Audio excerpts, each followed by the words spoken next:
তেল নিতে এসে সড়কের ওপর চাদর বিছিয়ে ট্রাকের চাকার পাশে এভাবেই ঘুমিয়ে কোনো মতেই রাত পার করার চেষ্টা করছেন শিক্ষার্থী ও মোটরসাইকেল ব্যবহারকারী রিফাত খান। রাতটা ভাই খুব খারাপ পার হয়েছে, এই মশার কামড় আর এই গরমে রাতটা অনেক বাজে রাত গেছে।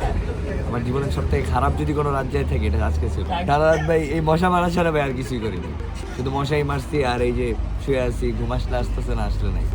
আসছি ভাই কালকে দুপুর 2টায়, এখন বাজে সকাল 6টা, আবার 2টা বাজে তেল দেবে। 24 ঘন্টা ভাই শুধু তেলের জন্য, তাও ফুল লিটার মানে ফুল ট্যাঙ্ক পাবো নাকি জানি না। রিফাত খান সড়কের ওপর ঘুমানোর চেষ্টা করলেও কোনো কোনো গাড়ির চালক মশারি টাঙিয়ে ঘুমিয়েছেন গাড়ির ভেতরেই। রাজধানীর ইসিবি চত্বর পেরিয়ে মিরপুরের মাটিকাটা সড়কে সুমাত্রা ফিলিং স্টেশনের কাছে রোববার সকাল 6টার দিকে এমন দৃশ্যই দেখা যায়। সাত সকালেই এই ফিলিং স্টেশনের সামনে ছোট বড় যানবাহন আর মোটরসাইকেলের দীর্ঘ লাইন।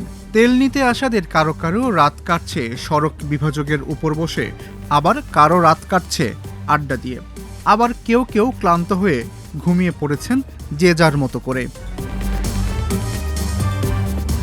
রাজধানীর বিভিন্ন পাম্পের সামনে এমন চিত্রই দেখা যাচ্ছে।